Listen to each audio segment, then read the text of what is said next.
Me llamo Salvador Hernández Morales, tengo 82 años, y mi propio hijo me dejó en un basurero como si fuera un desecho. Sí, como escuchas.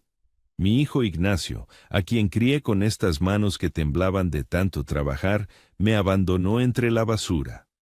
Pero espera, déjame contarte desde el principio, porque hay cosas que un hombre necesita sacar del pecho antes de que se lo lleve la tierra. Era una mañana de febrero en nuestro pueblo en Michoacán. El sol apenas empezaba a calentar las paredes de adobe de nuestra casa, esa casa donde viví 50 años con mi María, que en paz descanse. Desperté como siempre, confundido por unos minutos. Esta maldita enfermedad me hace olvidar dónde estoy cuando abro los ojos. Pero ese día, Ignacio entró a mi cuarto más temprano de lo usual. «Papá, hoy vamos al doctor», me dijo mientras me ayudaba a ponerme la camisa azul, esa que mi María me compró para las fiestas. «Te toca tu revisión médica, ¿te acuerdas?» No, no me acordaba. Últimamente no me acuerdo de muchas cosas.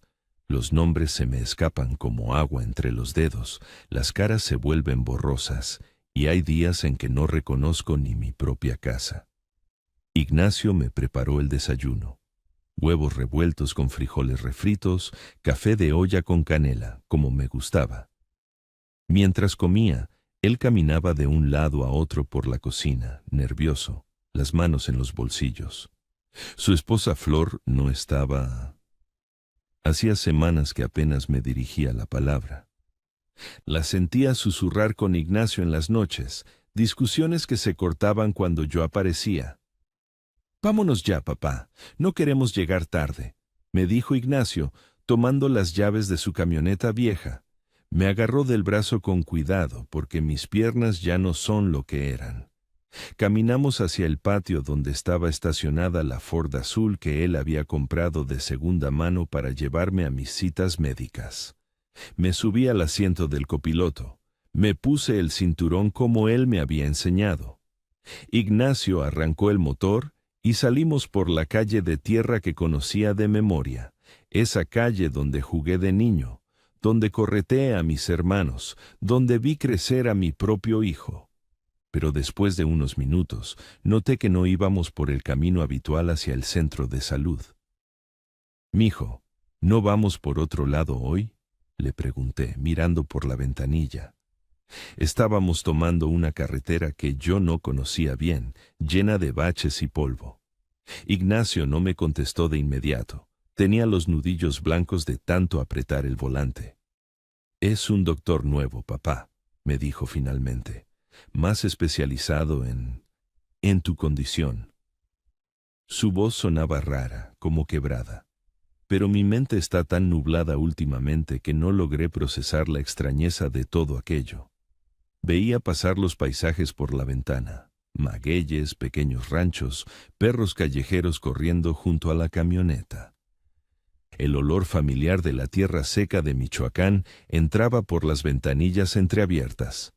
Ignacio puso música en la radio, esas canciones rancheras que siempre escuchábamos juntos cuando él era pequeño y yo lo llevaba conmigo al trabajo.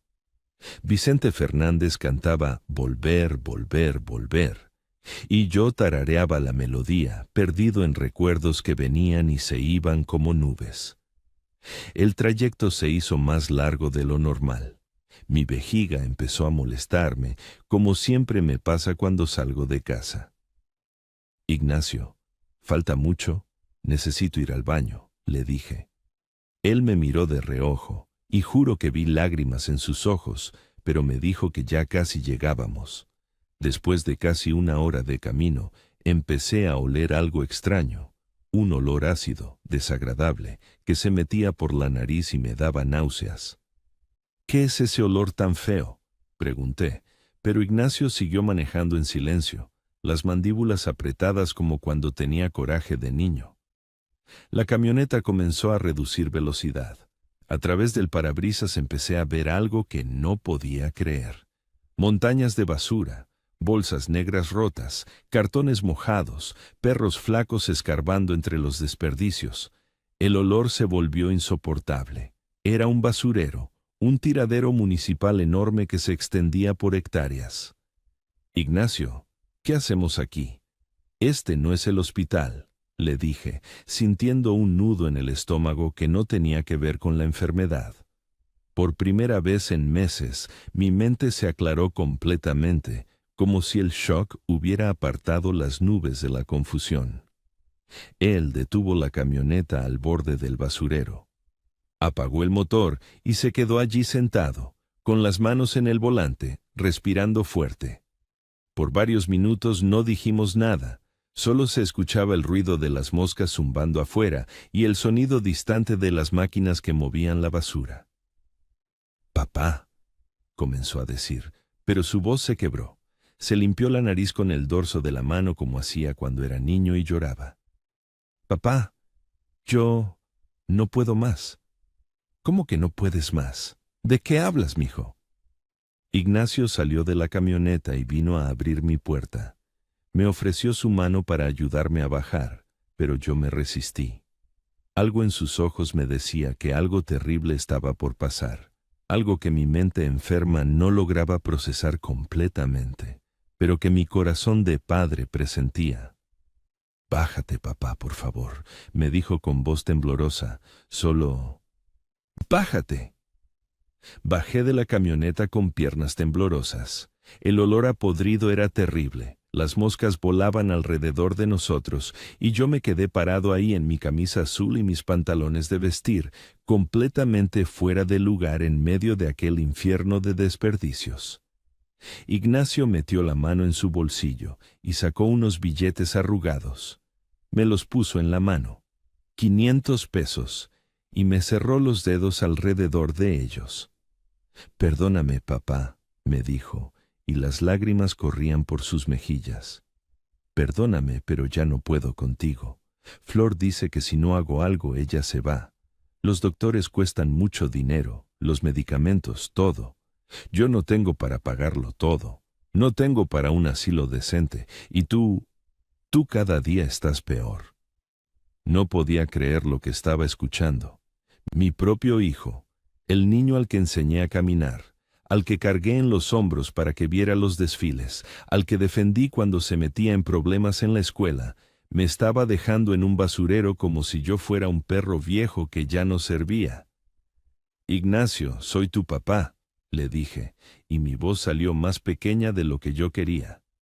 «Soy tu papá, mijo. Tu mamá me dijo que me prometiste cuidarme». Él se subió rápidamente a la camioneta, sin mirarme a los ojos. «Los 500 pesos te van a durar unos días», me gritó desde la ventanilla. «Alguien te va a encontrar. El gobierno. El gobierno se va a hacer cargo». Y arrancó. Arrancó y me dejó ahí parado, con 500 pesos en la mano y el corazón roto en 1000 pedazos. Vi alejarse la camioneta azul por el camino de tierra, hasta que desapareció entre las lomas, llevándose con ella los últimos restos de mi dignidad como padre. Me quedé parado ahí, en medio de la basura, tratando de entender qué había pasado.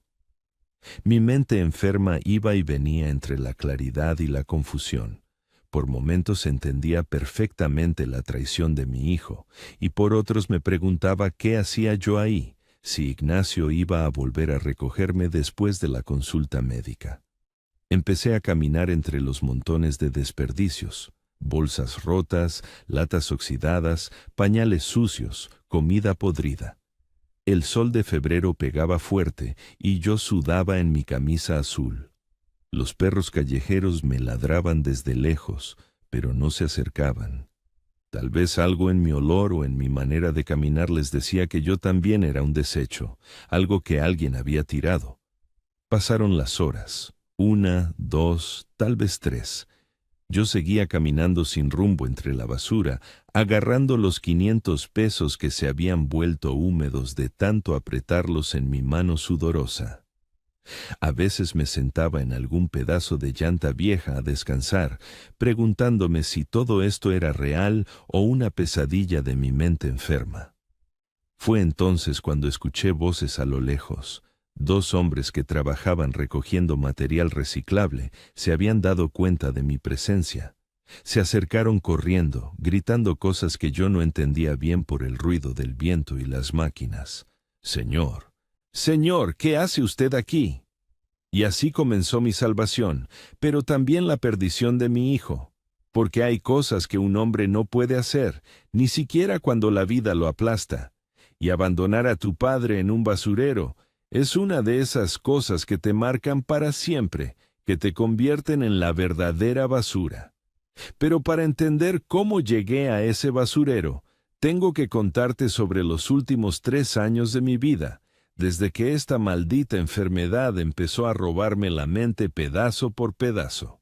Fue como si alguien hubiera empezado a borrar mi vida con una goma, línea por línea, recuerdo por recuerdo. Todo comenzó hace 3 años, en una mañana cualquiera de octubre. Me levanté para ir a desayunar y no pude recordar dónde guardábamos las tazas. Me quedé parado frente a la alacena, abriendo y cerrando las puertas como un tonto, mientras mi María me preguntaba qué buscaba. Las tazas, le dije, y ella me miró extraño porque las tazas habían estado en el mismo lugar durante 30 años. Al principio pensamos que era el cansancio. Ya había cumplido 79 años, había trabajado toda mi vida en la construcción. Mis manos estaban desgastadas de tanto cargar ladrillos y mezclar cemento. Es normal que se me olviden las cosas, le decía a María cuando me preguntaba por qué había dejado la puerta abierta o por qué no recordaba haber tomado mis pastillas para la presión. Pero los olvidos se hicieron más frecuentes.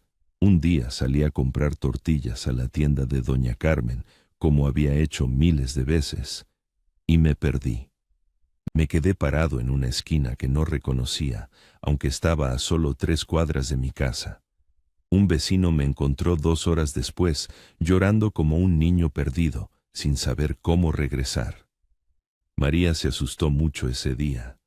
Me llevó con el doctor del centro de salud, un muchacho joven que nos explicó con palabras complicadas lo que yo ya presentía en el fondo de mi corazón. Alzheimer temprano, dijo. La enfermedad va a ir avanzando poco a poco. Primero los recuerdos recientes, después los antiguos, hasta que... No terminó la frase, pero yo entendí.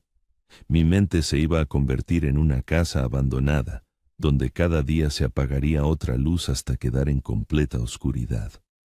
María lloró esa noche en la cama, tapándose la cara con la almohada para que yo no la oyera. Pero yo sí la oí, y me partió el corazón saber que mi enfermedad también era su condena. Ella tendría que cuidar a un hombre que cada día sería menos el hombre del que se enamoró. Los primeros meses no fueron tan terribles. Yo todavía podía hacer muchas cosas por mi cuenta, aunque María me vigilaba de cerca. Dejé de salir solo a la calle, dejé de manejar la bicicleta que había usado para ir al mercado durante décadas. Me volví como un niño al que hay que cuidar para que no se haga daño. Ignacio venía a visitarnos más seguido en esos días. Traía a su esposa Flor y conversábamos en el patio bajo el árbol de mango que yo había plantado cuando él era pequeño. Flor siempre fue una mujer callada, de pocas palabras, pero se notaba que se ponía incómoda cuando yo repetía la misma pregunta varias veces o cuando se me olvidaba que ya me habían respondido. ¿Cómo está el trabajo, mijo?, le preguntaba a Ignacio cada 15 minutos, y él me respondía con paciencia las primeras veces. Flor suspiraba y miraba hacia otro lado, moviendo el pie con impaciencia. María me hacía señas discretas para que me callara, pero yo no podía evitarlo. Mi mente era como un disco rayado que se atascaba en la misma canción. La enfermedad avanzó más rápido de lo que esperábamos. En menos de un año empecé a tener episodios peores. Una madrugada desperté convencido de que era 1985 y que tenía que ir a trabajar a la obra donde estaba construyendo una escuela. Me vestí con mi ropa de albañil y salí de la casa a las 4 de la mañana. María despertó y no me encontró en la cama. Me buscaron por todo el pueblo. Ignacio vino con algunos vecinos, recorrieron las calles llamando mi nombre. Me encontraron en las ruinas de esa escuela que habíamos construido hace más de 30 años, sentado en lo que había sido mi lugar de trabajo, esperando a que llegaran mis compañeros para empezar la jornada. Ese día, María tomó una decisión que me dolió mucho, pero que entendí. Le puso seguro a la puerta de la casa desde adentro, para que yo no pudiera salir solo. Me convertí en un prisionero en mi propia casa, pero un prisionero que se fugaba constantemente de su propia mente. Las noches se volvieron una pesadilla. Me levantaba confundido, gritando por María aunque ella estuviera durmiendo a mi lado. A veces no la reconocía y le gritaba que qué hacía una extraña en mi cama. Otras veces pensaba que era mi madre y le pedía que me hiciera atole de avena como cuando era niño. María envejeció 10 años en esos meses. Dejó de arreglarse el cabello como le gustaba, dejó de ponerse sus vestidos floridos para ir a misa los domingos. Se volvió mi enfermera de tiempo completo, y yo veía en sus ojos el cansancio de una mujer que había perdido a su compañero de vida, aunque él siguiera respirando a su lado. Ignacio vino una tarde a hablar con ella mientras yo dormía mi siesta. Los escuché susurrar en la cocina, pero mi mente ya no podía concentrarse lo suficiente para entender de qué hablaban. Solo capté palabras sueltas. Asilo, dinero, no podemos más. Cuando desperté, María tenía los ojos rojos de llorar. Se sentó en la orilla de mi cama y me agarró la mano con las suyas, que temblaban como hojas en el viento. Salvador, me dijo, tenemos que hablar. Me explicó que la enfermedad iba a empeorar, que yo iba a necesitar cuidados que ella sola no podía darme, que Ignacio había estado investigando asilos especializados, pero que costaban más de 10,000 pesos al mes y ellos no tenían ese dinero. Nos vamos a quedar aquí, le dije apretándole la mano. Tú y yo como siempre, hasta que Dios quiera. Ella asintió y me besó la frente, pero yo sabía que tenía miedo. Miedo de lo que venía. Miedo de no ser suficiente fuerte para cuidarme cuando yo ya no fuera yo. Los siguientes meses fueron los más difíciles de nuestro matrimonio. Yo empecé a tener episodios de agresividad, algo que jamás había tenido en mi vida. Una noche, confundido por una pesadilla, empujé a María cuando ella trató de calmarme. La tiré al suelo y le lastimé la muñeca. Cuando me di cuenta de lo que había hecho, lloré como no había llorado desde que era niño. Perdóname, mi amor, le decía una y otra vez. No sé qué me pasa. No soy yo. Pero el daño estaba hecho. María empezó a tenerme miedo, aunque tratara de disimularlo. Yo lo veía en sus ojos cuando me acercaba a ella, la manera en que se tensaba cuando yo alzaba la voz sin darme cuenta. Ignacio tuvo que venir a quedarse algunas noches cuando María enfermó de una gripe fuerte y no podía levantarse a cuidarme. Flor se negó a acompañarlo. No voy a dormir en esa casa con él así, le dijo, pensando que yo no podía oírla. Está loco, Ignacio. Puede hacernos daño. Durante esas noches, Ignacio durmió en el sillón de la sala para estar cerca por si yo me levantaba confundido. Lo vi despertarse sobresaltado cada vez que yo me movía en la cama, lo vi cargarme al baño cuando mis piernas no me respondían, lo vi limpiarme cuando me hice encima sin darme cuenta. «Mijo, no tenías que hacer esto», le decía, avergonzado de que mi propio hijo me viera en ese estado tan vulnerable. «Claro que tengo que hacerlo, papá», me respondía, aunque veía el cansancio en su cara, las ojeras que se le hacían más profundas cada día. María empeoró en lugar de mejorar. Lo que empezó como una gripe se volvió una infección en los pulmones que no se curaba. El doctor dijo que era neumonía, agravada por el estrés y el cansancio de cuidarme. Mi enfermedad estaba enfermando a mi esposa. Una madrugada de diciembre, María tuvo una crisis respiratoria. Ignacio llamó a la ambulancia y la llevaron al hospital regional. Yo me quedé en casa con una vecina, doña Esperanza, que se ofreció a cuidarme mientras Ignacio estaba con su madre. Pasé 3 días sin ver a María. 3 días preguntando cada media hora dónde estaba mi esposa, olvidando la respuesta apenas me la daban. Doña Esperanza perdió la paciencia el segundo día y me gritó que mi esposa estaba muy enferma por mi culpa, que yo la estaba matando poco a poco. Esas palabras se me clavaron como cuchillos en el pecho. Aunque mi mente estaba enferma, mi corazón todavía podía sentir dolor. Y el dolor más grande era saber que yo era la causa del sufrimiento de las personas que más amaba. María volvió del hospital más débil que nunca. Había perdido peso, se cansaba al caminar de la cocina a la recámara, pero insistió en seguir cuidándome ella misma, aunque Ignacio le suplicaba que aceptara ayuda de una enfermera particular. «No tenemos dinero para eso», decía María tosiendo. «Y además, él es mi marido. Es mi responsabilidad». Las últimas semanas de vida de mi María fueron una tortura para los dos. Ella se levantaba en las madrugadas para cambiarme el pañal cuando yo me hacía encima sin darme cuenta.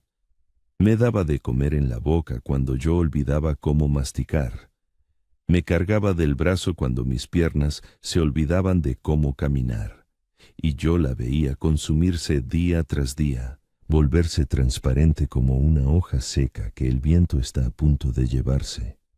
Pero su voluntad era más fuerte que su cuerpo enfermo, y siguió cuidándome hasta el último día de su vida. Una mañana de febrero, hace exactamente 1 año del día en que Ignacio me dejó en el basurero, María no pudo levantarse de la cama. Había tenido otro ataque durante la noche y sus pulmones ya no podían seguir luchando.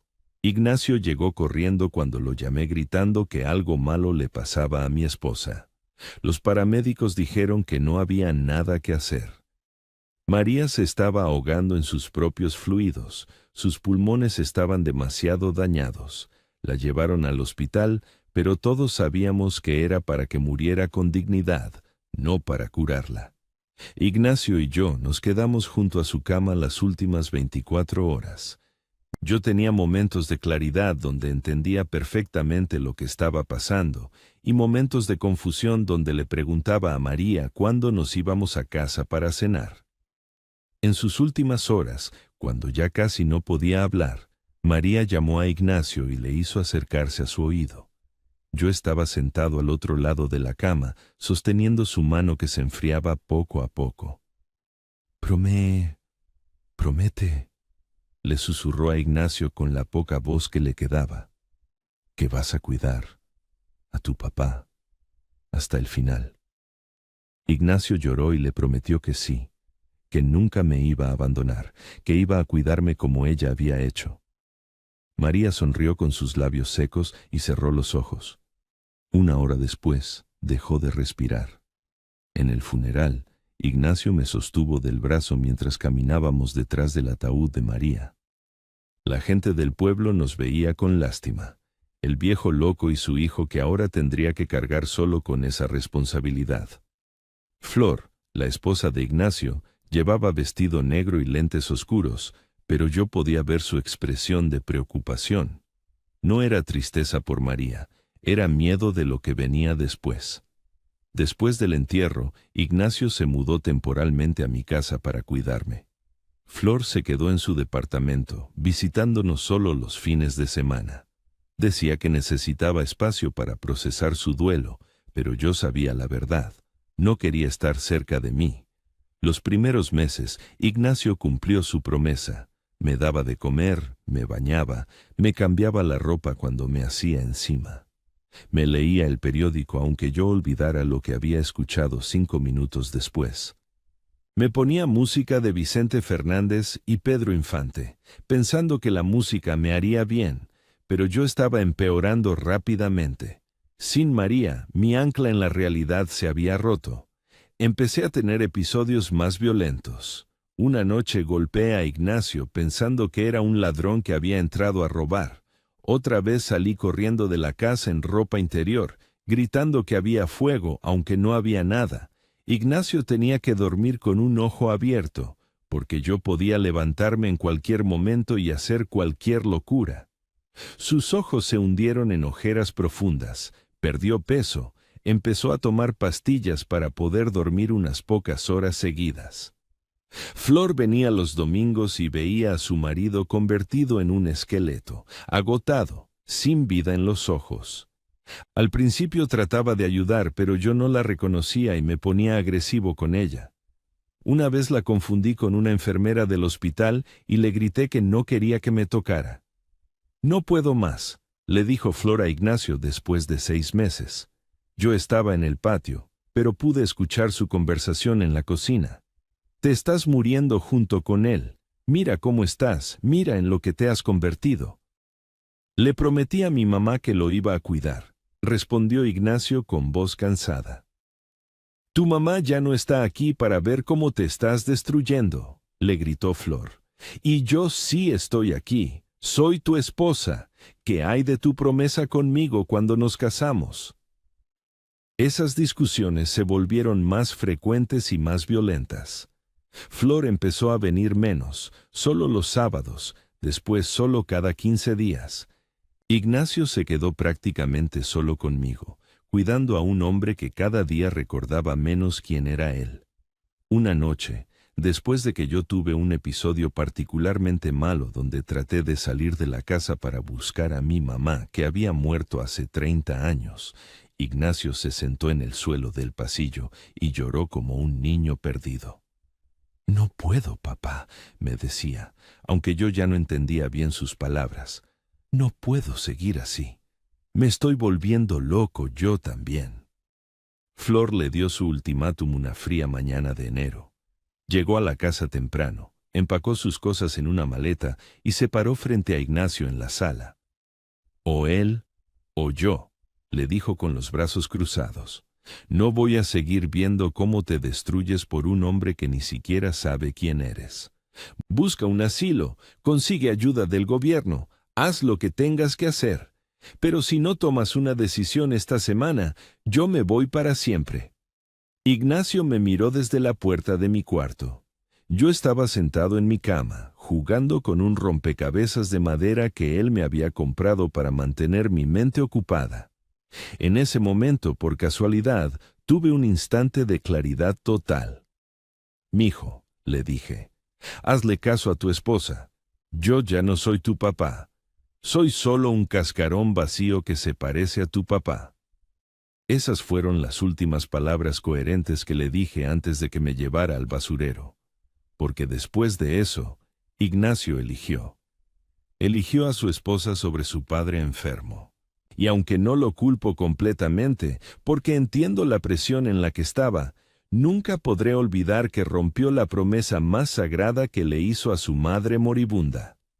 Los que me salvaron fueron Pablo y Juan, 2 hombres buenos que trabajaban separando material reciclable en el basurero municipal.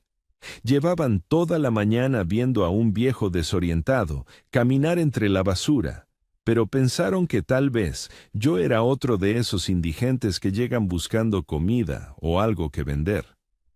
Pablo me contó después que lo que más le llamó la atención fue mi ropa. Yo llevaba puesta esa camisa azul de las fiestas, pantalones de vestir buenos, zapatos de cuero que María me había comprado para ir a misa. No parecía la ropa de alguien que vive en la calle. «Ese señor no es de aquí», le dijo Pablo a Juan cuando ya llevaba yo varias horas caminando en círculos entre los desperdicios. «Mira cómo anda vestido, y mira cómo camina, como si estuviera perdido». Juan, que era el mayor de los 2, se acercó primero. Me encontró sentado en una llanta vieja, con los 500 pesos todavía apretados en mi mano, mirando hacia el horizonte como si esperara que apareciera algo conocido.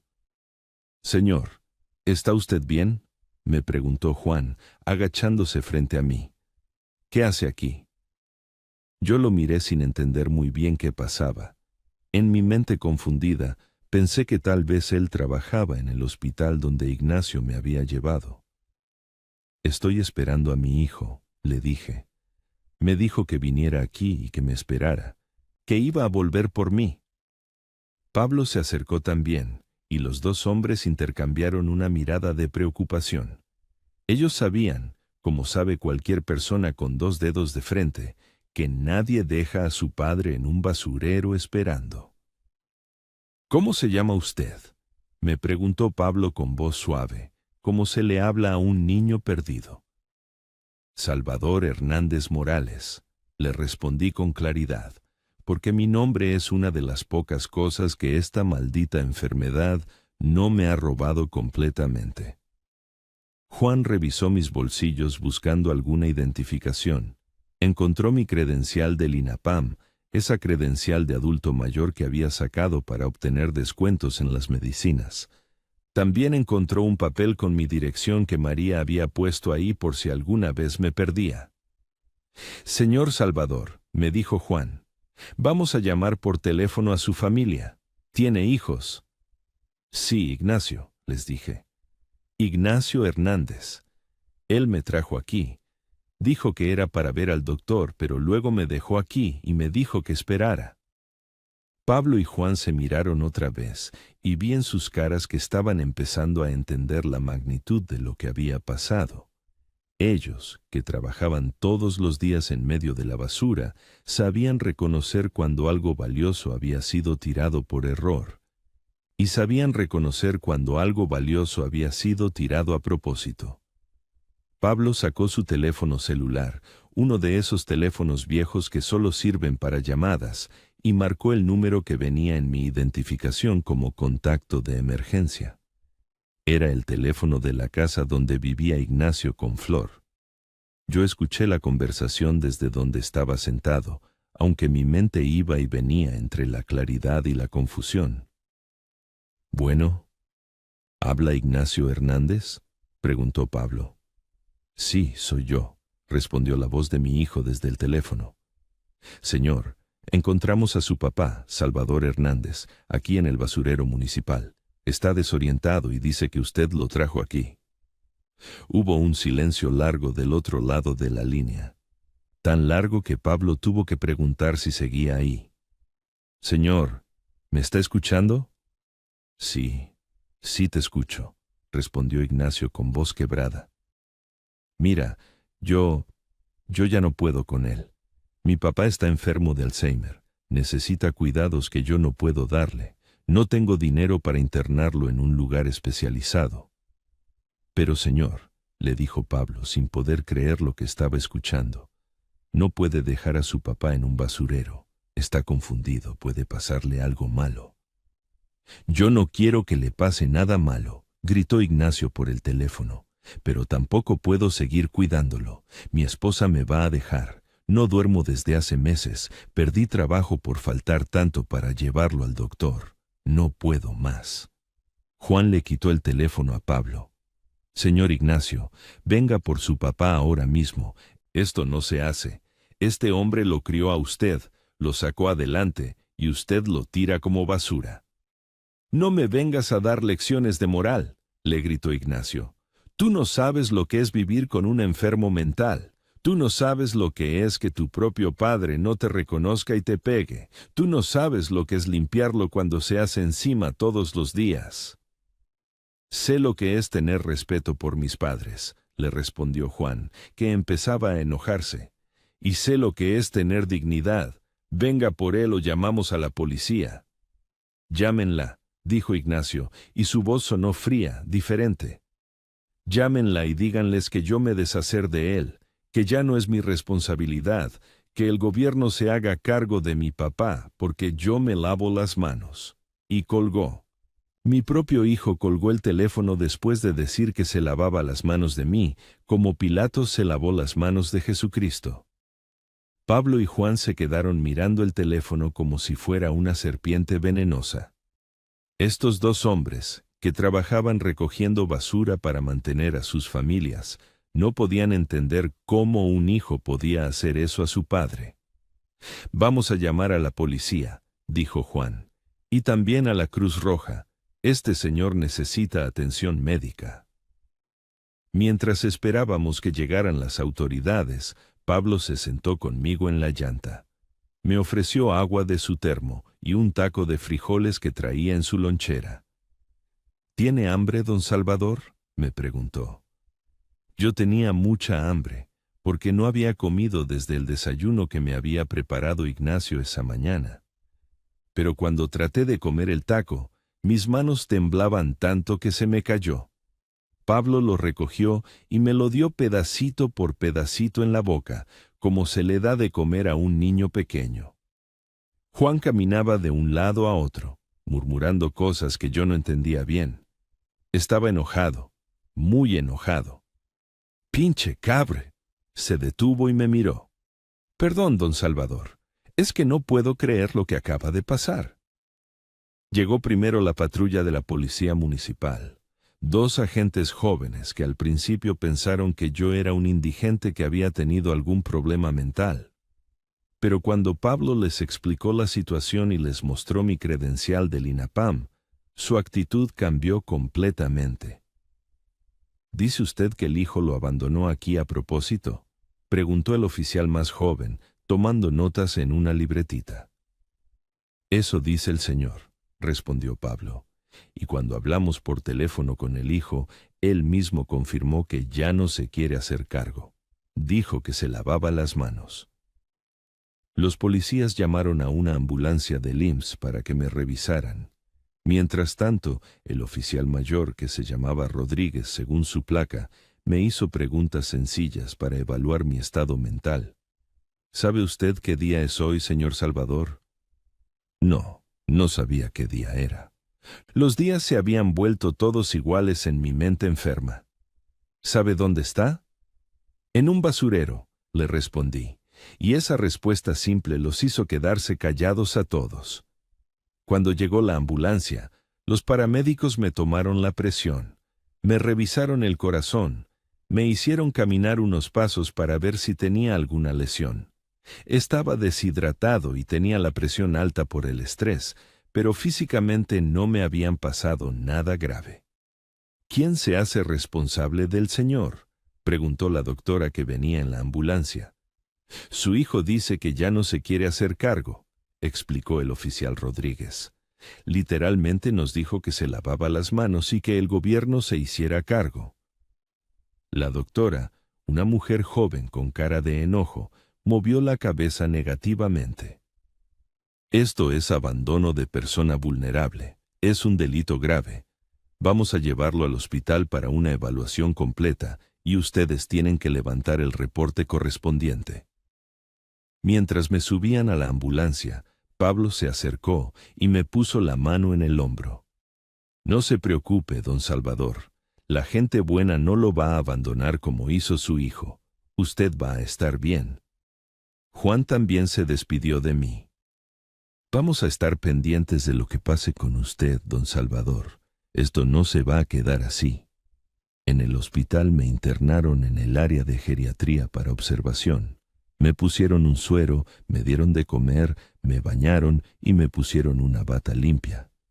Las enfermeras me trataron con cariño, como si fuera su propio abuelo.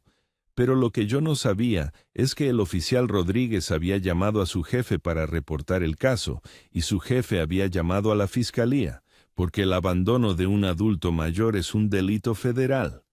Y la fiscalía había llamado a los medios de comunicación, porque este tipo de casos genera conciencia social sobre el maltrato a los adultos mayores. Al día siguiente, mientras yo todavía estaba en el hospital tratando de recordar dónde estaba cada vez que despertaba de mis siestas, un reportero de Canal 5 llegó a entrevistar a Pablo y Juan en el basurero. «Cuéntenme exactamente cómo encontraron al señor Salvador», les preguntó el reportero con una cámara grabando todo. Pablo, que nunca había salido en televisión en su vida, estaba nervioso pero decidido a contar la verdad. «Lo encontramos caminando aquí entre la basura, vestido como para ir a una fiesta. Traía 500 pesos en la mano y decía que su hijo lo había dejado aquí, que iba a regresar por él». «¿Hablaron con el hijo?». «Sí», respondió Juan, «y nos dijo que ya no podía con él, que se lavaba las manos, que el gobierno se hiciera cargo de su papá enfermo. El reportero, que se llamaba Carlos Mendoza, hizo gestos de indignación para la cámara. ¿Pueden creer ustedes que un hijo abandone a su padre enfermo en un basurero? Nosotros trabajamos aquí todos los días, dijo Pablo. Vemos mucha basura, muchas cosas que la gente tira, pero nunca habíamos visto que alguien tirara a su propio papá. Esa noche, la historia salió en el noticiero de las 8. El titular decía: Hijo abandona a padre con Alzheimer en basurero municipal. Mostraron fotos mías en el hospital, mostraron el basurero donde me habían encontrado, entrevistaron a Pablo y Juan, y leyeron declaraciones de la policía confirmando que mi hijo había rechazado hacerse cargo de mí. La noticia se volvió viral en las redes sociales. La gente empezó a compartir la historia con comentarios de indignación. ¿Cómo puede un hijo hacer eso a su padre?, escribían. Ese hombre merece que lo metan a la cárcel, decían otros. Al segundo día, otros canales de televisión recogieron la historia. Periódicos locales y nacionales publicaron artículos. La radio habló del caso en los programas de la mañana. Mi historia se convirtió en tema nacional. Fue entonces cuando los reporteros encontraron a Ignacio. Lo esperaron afuera de la casa donde vivía con Flor, y cuando salió para ir al trabajo, lo rodearon con cámaras y micrófonos. «Señor Hernández, ¿es cierto que abandonó a su padre enfermo en un basurero?», le preguntó una reportera de TV Azteca. Ignacio se veía terrible. Tenía ojeras profundas, había perdido mucho peso, se veía como un hombre que no había dormido bien en meses, pero eso no justificaba lo que había hecho. «Ustedes no entienden», les dijo, tapándose la cara con las manos. «Mi papá tiene Alzheimer avanzado, ya no me reconoce, se pone violento, no puede cuidarse solo. Yo no tengo dinero para un asilo privado, y los del gobierno tienen lista de espera de años». «Pero señor», insistió el reportero de Canal 5, ¿no considera que había otras opciones antes que abandonarlo en la basura? «Yo no lo abandoné», gritó Ignacio perdiendo la compostura. «Yo sabía que alguien lo iba a encontrar, yo sabía que lo iban a llevar al hospital, solo quería que el sistema se hiciera cargo porque yo ya no podía más». «¿Le parece normal dejar a un anciano enfermo en un basurero?», le preguntó otra reportera. Ignacio empezó a llorar frente a las cámaras. «No es normal, pero tampoco es normal lo que yo he vivido estos 2 años. Mi esposa me iba a dejar. Perdí trabajo, no duermo, no vivo. Mi papá ya no es mi papá. Es como cuidar a un extraño que se parece a él».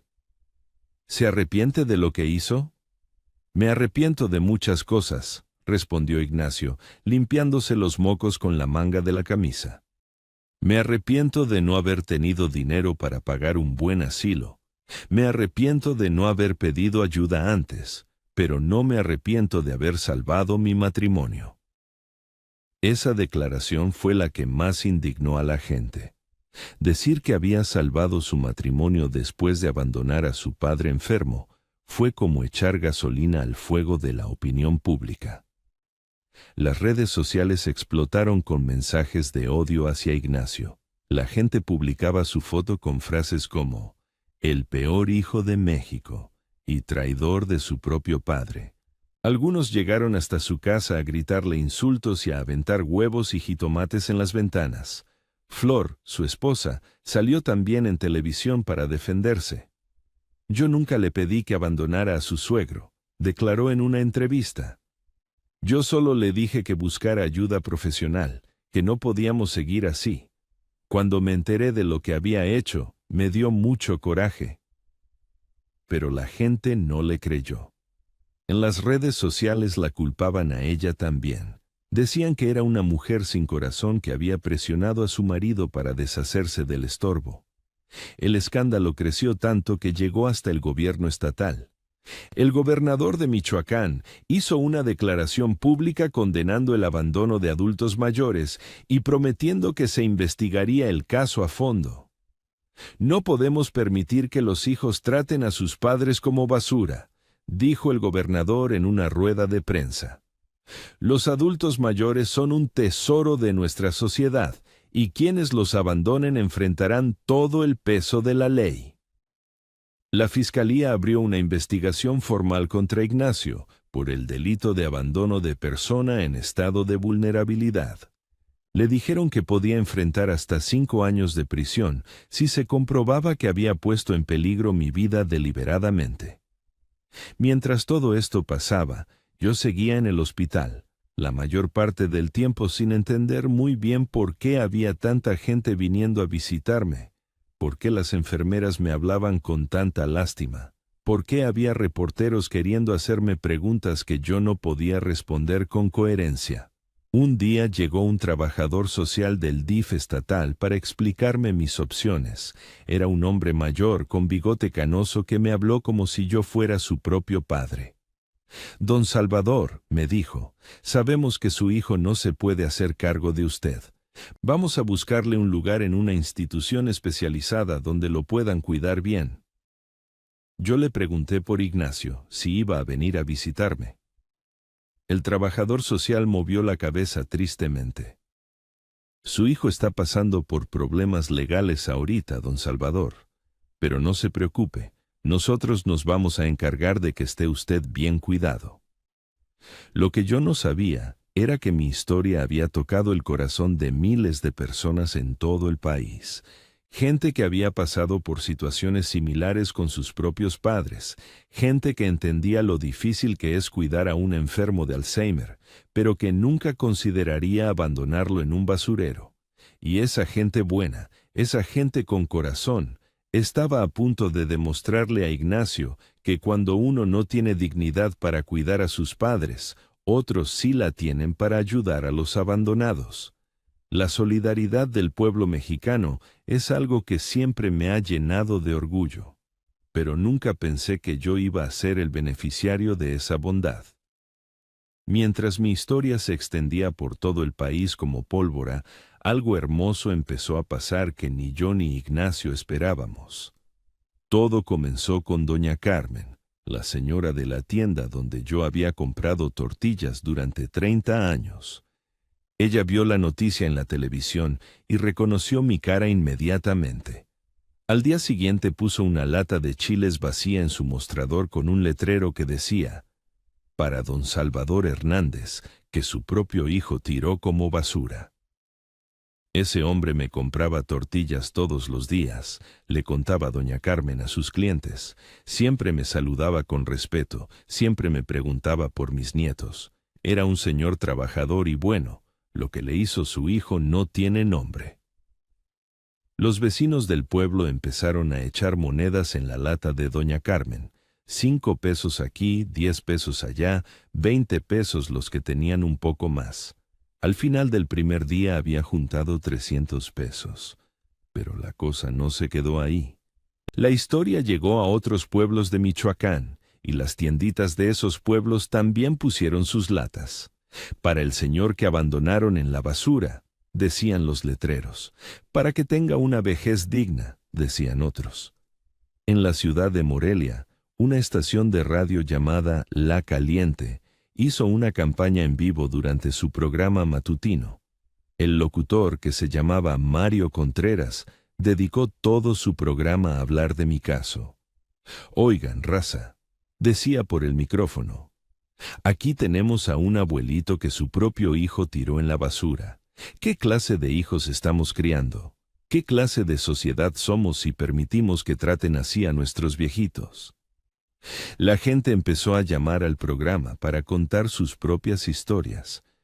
Señoras que cuidaban a sus mamás con Alzheimer, hijos que se turnaban para atender a sus papás enfermos, familias enteras que se organizaban para pagar asilos dignos. Mi mamá también tiene Alzheimer, llamó una señora que se identificó como Rosa. Llevo 3 años cuidándola, duermo 2 horas por noche, mi marido me ayuda a cambiarla cuando se hace encima, pero jamás, ¿me escuchan? Jamás se me ocurriría tirarla en un basurero. Yo perdí mi trabajo por faltar tanto para llevar a mi papá al doctor. llamó un hombre. Vendí mi carro, empeñé mi casa, pero mi viejo está en un asilo decente donde lo tratan bien. Uno hace sacrificios por los que lo criaron a uno. Mario Contreras dio el número de cuenta del DIF de Michoacán, donde la gente podía depositar dinero específicamente para mi cuidado. Vamos a juntar entre todos para que don Salvador tenga la vejez que se merece, decía. Vamos a demostrarle a ese hijo ingrato que los mexicanos sí sabemos honrar a nuestros padres. Las llamadas no pararon en todo el día. Al final del programa, habían juntado 15,000 pesos solo en promesas de depósitos. Pero esto apenas empezaba. La televisión nacional recogió la campaña. Adela Micha habló del caso en su programa de radio. Pati Chapoy lo mencionó en Ventaneando, y hasta Eugenio Derbez hizo una broma en su programa, pero terminó pidiendo donaciones para mí. ¿Se imaginan?, decía Eugenio. Uno se desvive criando a los hijos, les da todo, los saca adelante, y cuando uno ya está viejito y enfermo, ¡zas!, lo tiran en la basura como envase de refresco. Las redes sociales se llenaron de hashtags. Justicia para don Salvador. Risa, no más abandono. Respeta a tus viejitos. La gente subía fotos con sus abuelos y sus padres, contando historias de sacrificio y amor filial. Una muchacha de Guadalajara subió un video que se hizo viral. Se llamaba Andrea y tenía como 25 años. En el video mostraba a su abuela con demencia senil, le daba de comer en la boca, la peinaba, la ayudaba a caminar. Esta es mi abuela Esperanza, decía en el video. Tiene 87 años y demencia. Hace 2 años mi papá quiso meterla a un asilo del gobierno porque ya no nos reconocía. ¿Saben qué hicimos? Nos organizamos todos los nietos, cada quien aporta 1,000 pesos al mes, contratamos a una enfermera y mi abuela está en su casa, rodeada de amor. Al final del video, Andrea miraba directo a la cámara. Para el hijo de don Salvador, usted es una vergüenza, pero para don Salvador, México entero es su familia ahora. Ese video lo vieron más de 2 millones de personas. Los comentarios eran miles, todos prometiendo ayuda para mí y insultos para Ignacio. El dinero empezó a llegar de todas partes del país. Trabajadores de maquiladoras en Tijuana juntaron entre todos y mandaron 5,000 pesos. Un grupo de taxistas de la Ciudad de México organizó una rifa de su camioneta más nueva y mandaron 20,000 pesos. Estudiantes de la Universidad de Guadalajara hicieron un concierto benéfico y juntaron 10,000 pesos. Una señora muy rica de Polanco que se llamaba Mercedes Villarreal vio mi historia en Televisa y le ordenó a su chofer que la llevara al banco. Depositó 50,000 pesos de una sola vez. He visto muchas cosas feas en mi vida, le dijo al reportero que la entrevistó, pero nunca había visto a un hijo tirar a su padre como basura. Espero que este dinero ayude a que don Salvador tenga la dignidad que su hijo le quitó. Pero no solo llegaba dinero, llegaban cartas, dibujos de niños de primaria, fotografías de familias mexicanas viviendo en Estados Unidos que mandaban sus ahorros. Una familia de campesinos de Oaxaca mandó 500 pesos con una carta escrita a mano. Don Salvador, nosotros somos muy pobres, pero tenemos corazón. Estos 500 pesos son de la venta de nuestro cochinito. Queremos que sepa que en México hay gente buena que respeta a los viejitos. Su hijo es una desgracia, pero usted es nuestro abuelo ahora. En 3 semanas se habían juntado 180,000 pesos. El DIF de Michoacán hizo el anuncio en una conferencia de prensa donde estuvieron presentes todos los medios de comunicación. El pueblo de México ha respondido de manera extraordinaria, dijo la directora del DIF, una señora que se llamaba Esperanza Mora. Hemos recibido donaciones de todos los estados de la República, incluso de mexicanos que viven en el extranjero. Don Salvador Hernández tendrá asegurado su cuidado en una institución de primera calidad por los próximos 3 años. Me trasladaron del hospital a Casa Esperanza, un asilo privado en Morelia que costaba 5,000 pesos al mes. Era un lugar hermoso, con jardines, cuartos individuales, enfermeras capacitadas en el cuidado de enfermos de Alzheimer. La directora era doña Clara Mendoza, una mujer de 60 años que había dedicado su vida al cuidado de adultos mayores. Don Salvador me dijo el día que llegué, aunque yo no entendía muy bien dónde estaba: aquí va a estar usted como un rey. La gente de México lo ama, y nosotros vamos a cuidarlo con todo el cariño del mundo. Mi cuarto tenía una cama cómoda, un televisor, una mecedora junto a la ventana que daba al jardín.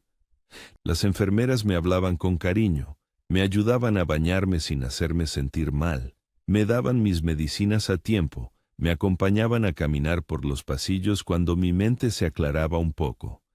Pero mientras yo recibía amor y cuidados que no merecía, pero que el pueblo mexicano me regaló, Ignacio empezó a vivir su propio infierno en vida.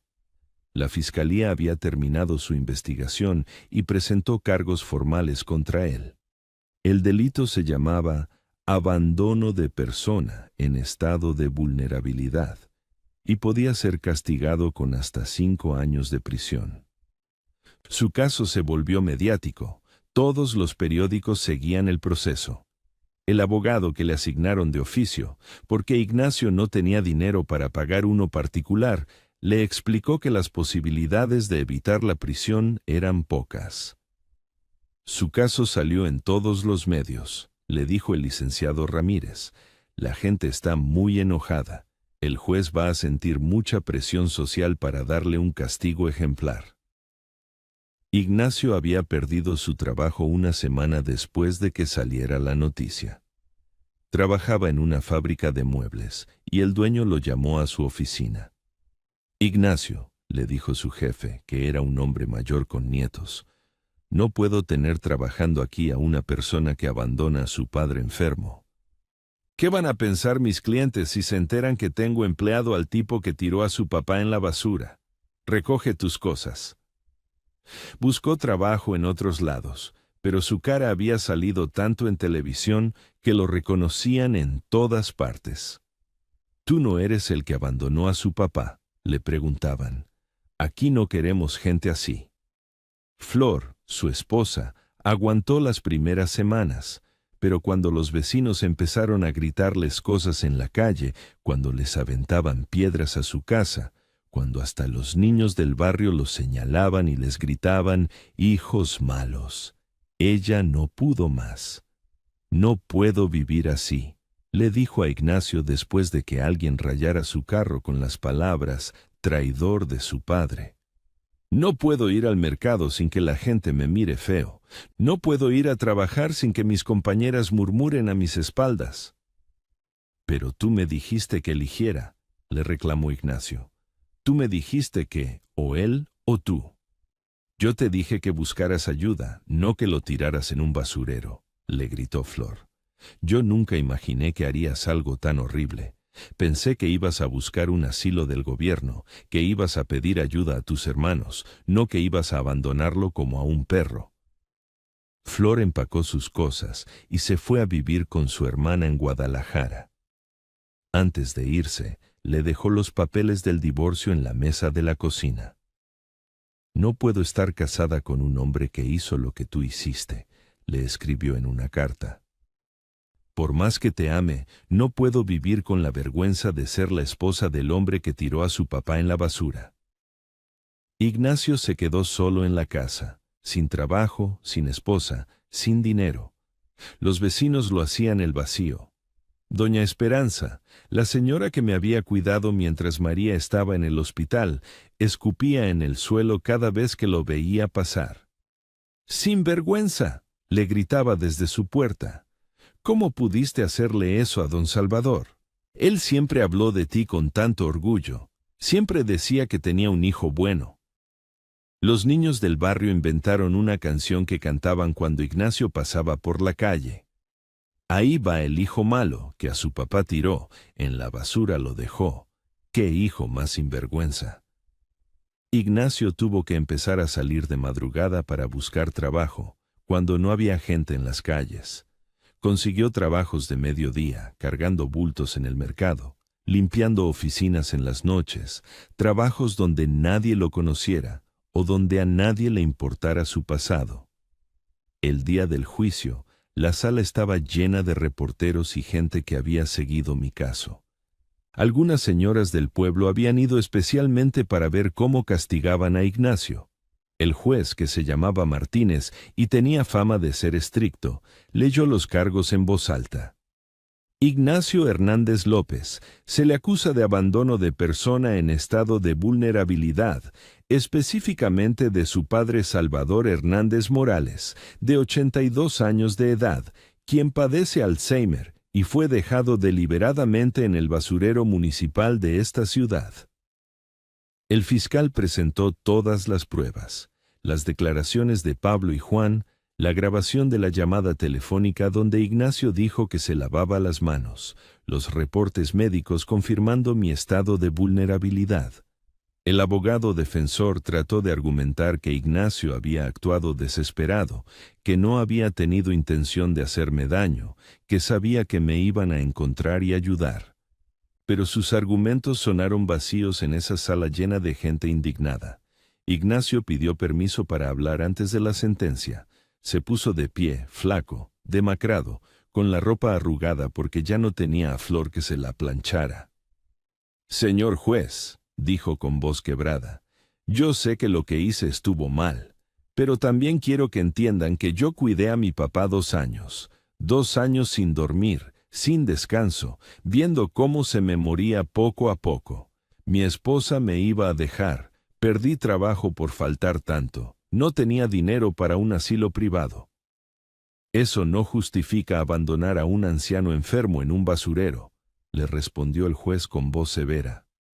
«Lo sé», lloró Ignacio, «pero yo pensé que así el gobierno se haría cargo, que lo iban a ayudar mejor que yo». El juez lo interrumpió. «Usted no pensó. Usted actuó como un cobarde. Su padre lo crió, lo educó, trabajó para darle lo mejor, y usted lo pagó tirándolo como basura». La sentencia fue 1 año de prisión en libertad condicional y la obligación de pagar 5,000 pesos mensuales para mi manutención en Casa Esperanza. Si dejaba de pagar un solo mes, iría a la cárcel a cumplir los 12 meses completos. Además, agregó el juez, esta sentencia quedará en su expediente permanente. Cualquier empleador podrá ver que fue condenado por abandono de adulto mayor. Cuando salió del juzgado, los reporteros lo rodearon como buitres. «¿Se arrepiente de lo que hizo?», le gritaban. «¿Cómo se siente sabiendo que su padre está mejor cuidado por extraños que por usted?». Ignacio se tapó la cara y corrió hacia su carro viejo. Pero antes de subirse, una señora del pueblo se le acercó y le gritó algo que todos los presentes escucharon. «Tu papá está viviendo como un rey gracias a la gente buena de México, mientras tú vas a vivir como lo que eres, un hijo desgraciado que no merece ni el apellido que lleva». Esa noche, Ignacio llegó a su casa vacía, sin esposa, sin trabajo fijo, con la obligación de conseguir 5,000 pesos cada mes para pagar mi cuidado. Se sentó en el suelo de la sala y lloró como no había llorado desde que era niño. Pero sus lágrimas ya no podían deshacer lo que había hecho. Las lágrimas no podían borrar el hecho de que había tirado a su propio padre en un basurero. Las lágrimas no podían devolverle la dignidad que había perdido para siempre ese día de febrero, cuando eligió el camino más fácil en lugar del camino correcto. Los primeros días después del juicio, Ignacio se quedó encerrado en su casa vacía, mirando las paredes donde antes colgaban las fotos familiares que Flor se había llevado. El silencio era tan pesado que podía sentirlo aplastándole el pecho. No había voces de televisión, no había ruido de platos en la cocina, no había el sonido de mis pasos arrastrándose por el pasillo buscando el baño en la madrugada. Solo silencio. y la cuenta regresiva hasta el día 30 del mes, cuando tendría que juntar los primeros 5,000 pesos para Casa Esperanza. Al principio pensó que iba a ser fácil. 5,000 pesos no es tanto dinero, se decía mientras contaba las monedas que tenía guardadas en una lata de café. Cualquier trabajo me da eso en un mes. Pero Ignacio había olvidado que ya no era el mismo hombre que había sido antes de que su cara apareciera en todos los noticieros del país. Su primer trabajo después del juicio fue cargando costales de cemento en una construcción en las afueras de Morelia. El capataz, un hombre moreno que masticaba tabaco, no lo reconoció al principio. Le pagaba 150 pesos por día, trabajando de 6 de la mañana a 6 de la tarde bajo el sol que le quemaba la espalda. Ignacio cargaba esos costales de 50 kilos como si cada uno fuera una penitencia, como si el peso del cemento pudiera balancear el peso de su conciencia. Sus manos, que antes solo habían conocido el trabajo de oficina, se llenaron de callos y cortadas. Su espalda, debilitada por los años de cargar conmigo cuando yo ya no podía caminar solo, le dolía tanto que algunas noches no podía acostarse en la cama. Pero el trabajo duró solo 2 semanas. Un día, mientras almorzaba sus tacos de frijoles sentado en un bloque de concreto, escuchó que uno de los albañiles le decía a otro: «Oye, ¿ese güero no es el que salió en la tele? El que tiró a su jefe en la basura». «No mames», respondió el otro. «Sí es él. Es el hijo de la chingada que abandonó a su papá enfermo». En 5 minutos, todos los trabajadores sabían quién era.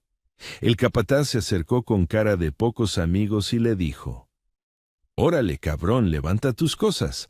Aquí no queremos gente así. ¿Qué tal que un día te enojas y nos abandonas a nosotros también?» Ignacio recogió su martillo prestado y su casco amarillo sin decir palabra.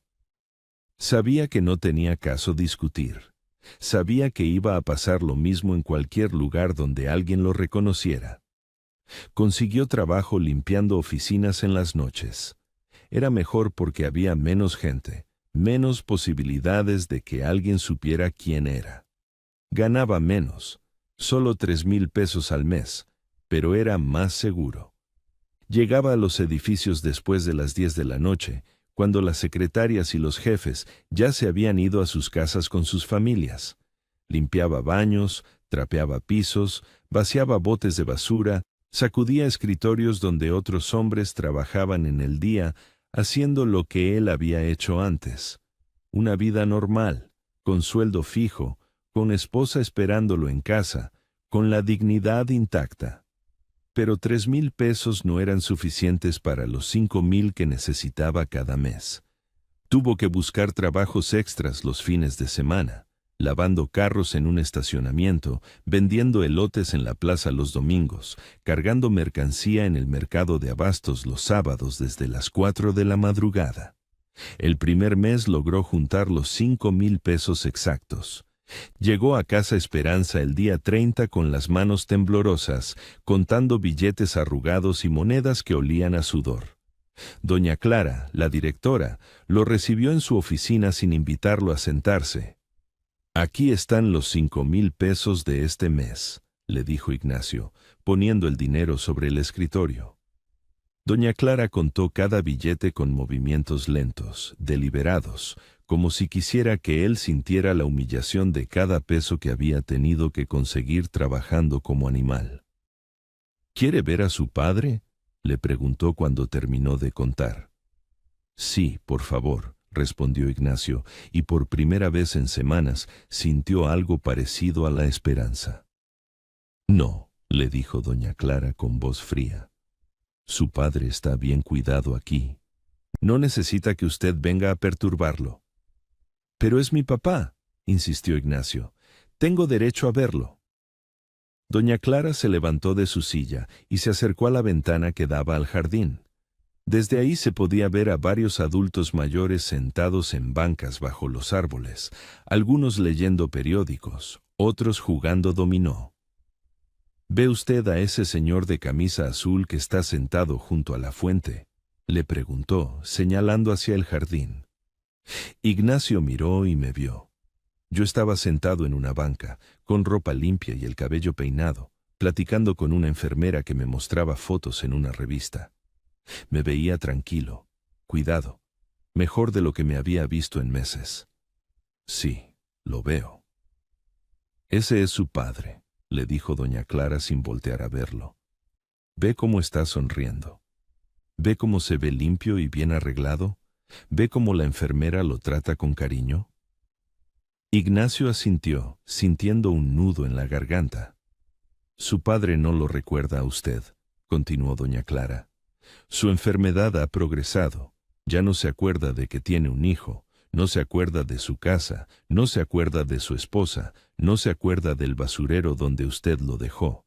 Para él, usted no existe. Pero yo quiero verlo, insistió Ignacio, con lágrimas corriendo por las mejillas.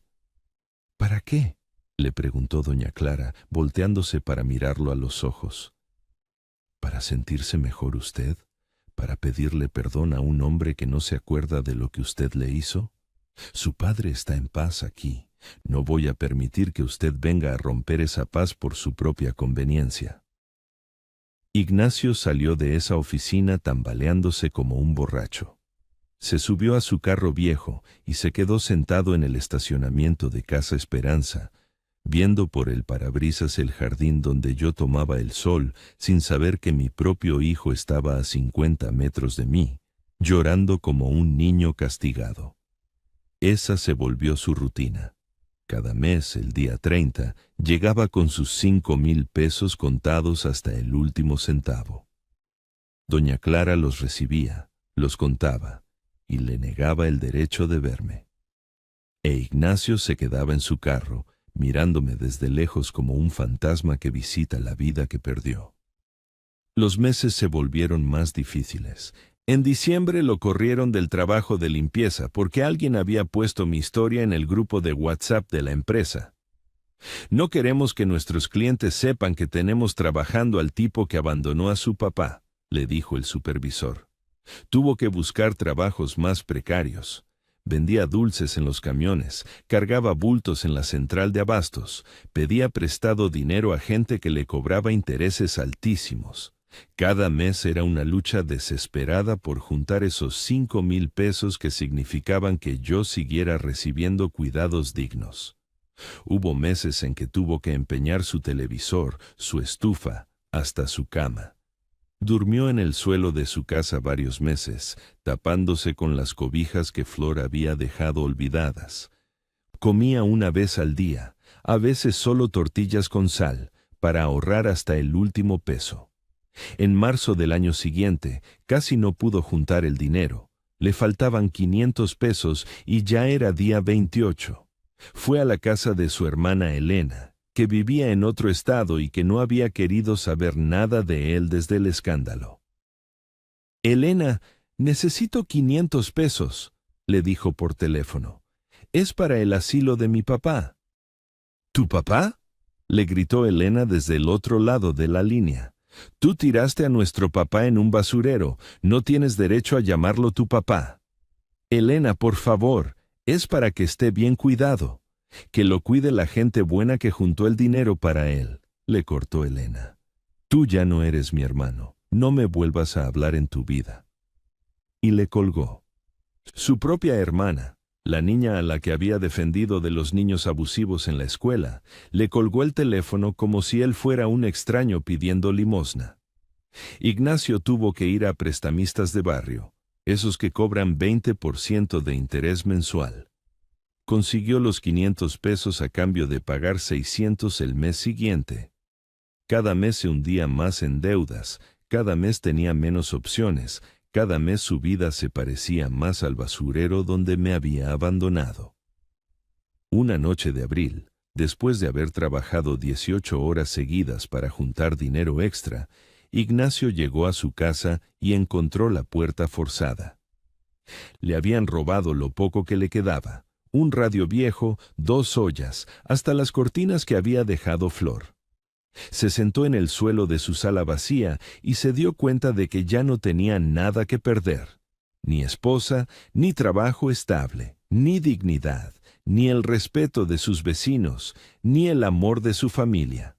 Solo tenía la obligación de seguir pagando por mi cuidado mes tras mes, año tras año, hasta que yo muriera o hasta que él se muriera tratando de conseguir el dinero. Los domingos se volvieron su peor tormento. Era el único día que no tenía que trabajar y lo pasaba manejando hasta Casa Esperanza para verme desde lejos.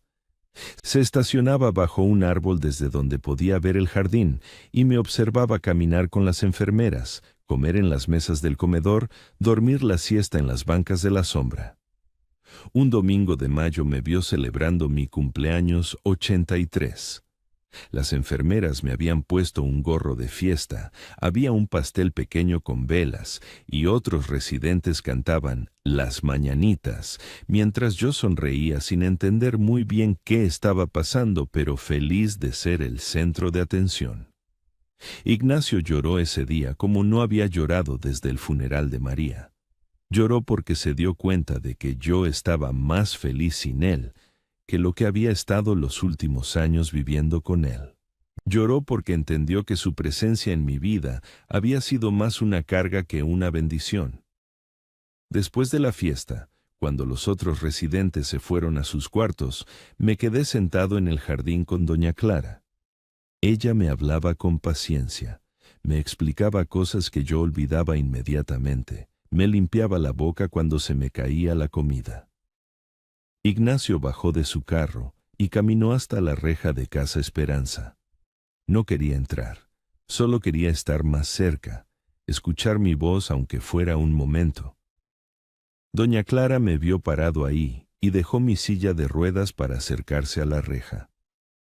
«¿Qué hace usted aquí?», le preguntó en voz baja para que yo no la escuchara. «Es el cumpleaños de mi papá», respondió Ignacio. Solo quería verlo un poco más cerca». «Su padre está teniendo un buen día», le dijo doña Clara, mirándome mientras yo jugaba con las hojas que habían caído del árbol. «No sabe qué día es, no sabe cuántos años cumple, pero está contento. Las enfermeras lo quieren mucho, los otros residentes ya lo adoptaron como su abuelo favorito». «Me da gusto saber que está bien», dijo Ignacio, agarrando los barrotes de la reja con manos temblorosas. «¿Sabe una cosa?», le dijo doña Clara, acercándose más a la reja. «En todos estos meses que lleva aquí su padre, ni una sola vez ha preguntado por usted, ni una sola vez ha dicho, ¿dónde está mi hijo?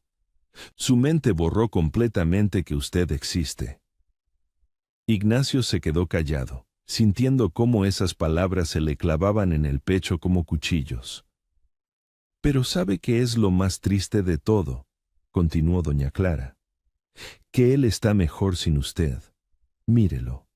Está limpio, alimentado, cuidado, rodeado de gente que lo trata con amor, todo lo que usted no pudo darle en los últimos años». «Yo traté», comenzó a decir Ignacio. «Usted no trató nada», lo interrumpió doña Clara con voz dura. «Usted tomó el camino fácil. Usted eligió tirarlo como basura en lugar de buscar ayuda, en lugar de sacrificarse de verdad, en lugar de honrar a quien le dio la vida». Ignacio se agarró más fuerte de los barrotes, como si quisiera que la reja lo sostuviera porque sus piernas ya no podían. «Cada mes usted viene aquí a pagar sus 5,000 pesos», siguió doña Clara, «y cree que con eso está cumpliendo su obligación, pero el dinero no borra lo que hizo. El dinero no le devuelve la dignidad que perdió. El dinero no hace que usted deje de ser el hombre que abandonó a su padre en un basurero». «Entonces, ¿qué quiere que haga?», preguntó Ignacio con voz quebrada. «¿Qué más puedo hacer para pagar lo que hice?». Doña Clara lo miró con una mezcla de lástima y desprecio que Ignacio nunca había visto en los ojos de nadie. «Nada», le dijo. «Ya no puede hacer nada. Su padre va a morir aquí, rodeado de extraños que lo cuidan mejor que su propio hijo. Y usted Va a vivir el resto de su vida sabiendo eso. Va a envejecer solo, va a enfermarse solo, y cuando sea un anciano vulnerable como su padre, no va a tener a nadie que lo cuide, porque usted enseñó con su ejemplo que los padres se tiran cuando ya no sirven. Ignacio empezó a sollozar, agarrado de los barrotes como un prisionero. Su conciencia es su propia cárcel, le dijo doña Clara antes de alejarse. Su conciencia es su propio basurero, donde va a pudrirse hasta el día que se muera. Y ni todos los 5,000 pesos del mundo van a poder limpiar la basura que lleva dentro. Doña Clara regresó a mi lado y me ayudó a levantarme de la banca. Me llevó hacia adentro del edificio y yo caminé junto a ella sin voltear hacia la reja, sin saber que mi hijo estaba ahí parado, llorando en la oscuridad como el hombre roto en que se había convertido. Ignacio se quedó ahí hasta que se hizo de noche, agarrado de esos barrotes que lo separaban de un padre que ya no lo recordaba, de una vida que ya no podía reparar, de una dignidad que había tirado junto conmigo en aquel basurero un día de febrero. Cuando finalmente se subió a su carro para regresar a su casa vacía, sabía que volvería el próximo domingo, y el siguiente, y todos los domingos que le quedaran de vida. No porque tuviera esperanza de que yo lo recordara o lo perdonara, sino porque era lo único que le quedaba de la relación padre-hijo que había destruido con sus propias manos. Y cada domingo, doña Clara estaría ahí para recordarle que hay cosas que el dinero no puede comprar, cosas que las lágrimas no pueden lavar, cosas que ni toda una vida de arrepentimiento puede reparar, como el respeto de un hijo hacia el hombre que le dio la vida.